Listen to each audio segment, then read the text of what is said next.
हर किनी मिया की दाढ़ी मैया अरे लावे झूल हवा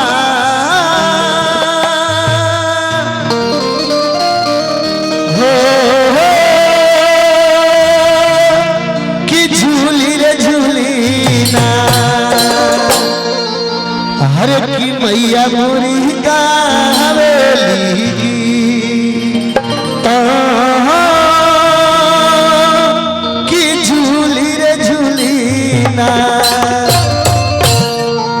छोटे बाबा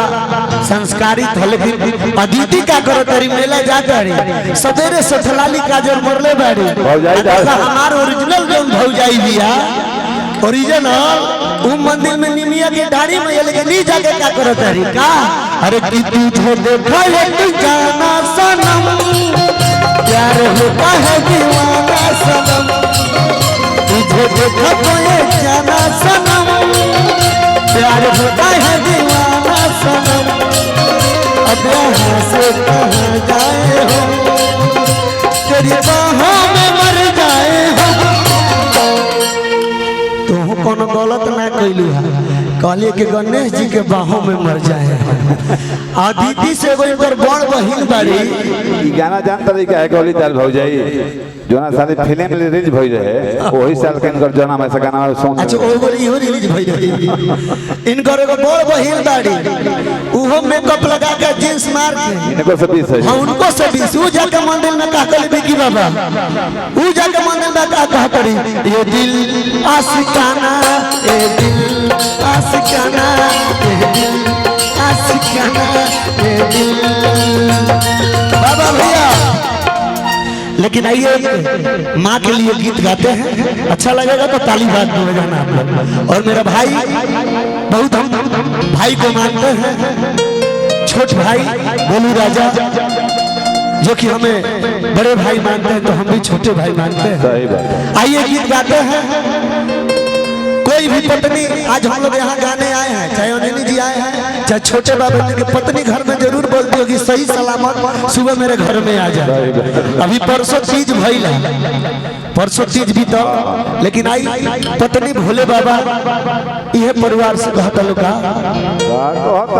हर की पोटर सैया जी हर की पोटर राजा जी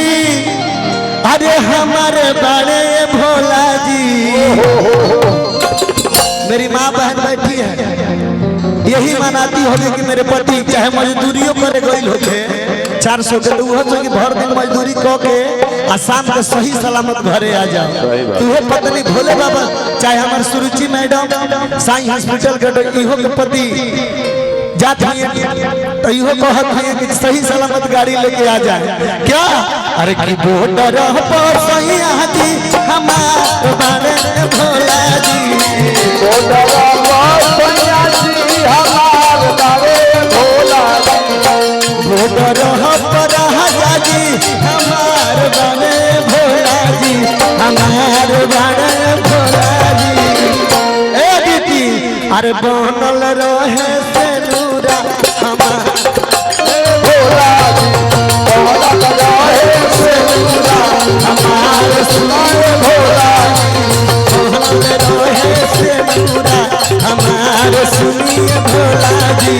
बनल रहे से नूरा हमार सुनाए भोला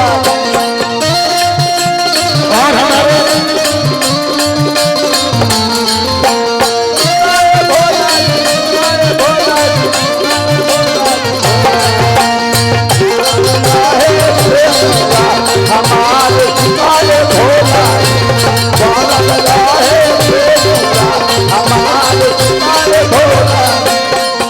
और पुरस्कार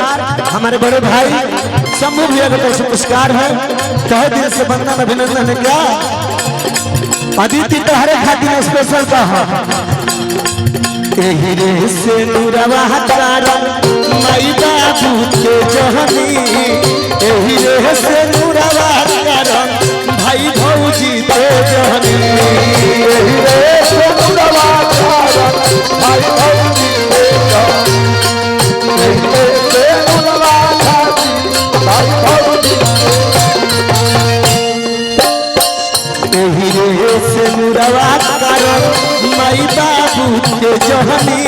ओही रे से नुरावा कारण भाई भौजी ते जहनी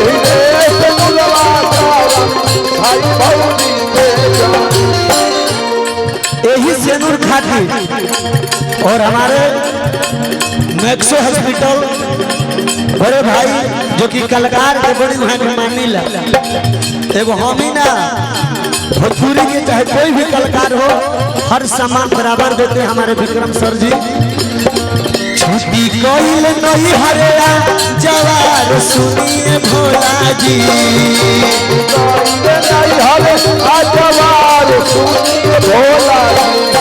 छुट्टी कोइल नहीं हरेरा जवार सुनिए भोला जी छुट्टी कोइल नहीं हरेरा जवार सुनिए भोला जी 1 रुपया के सिंदूर के कारण छोटे बाबा सही बात। अरे कि सहजल रहे सिंदूरा हमार सुनिए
लास्ट फोन कह के कहले रहो बाबा भीरी जई हो पहिला सोमारी के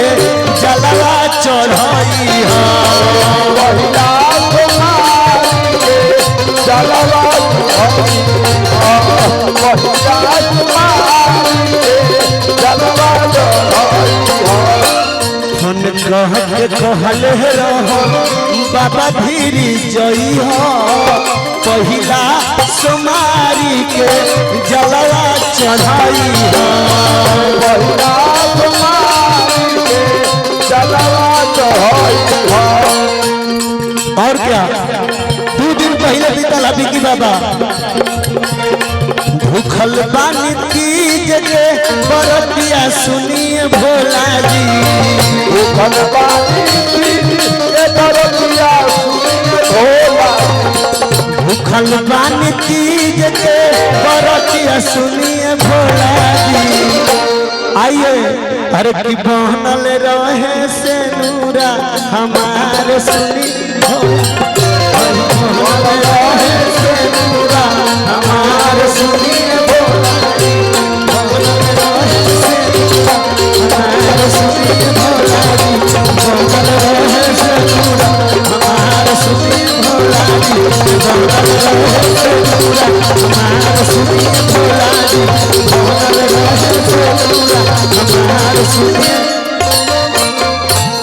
अच्छा लगे।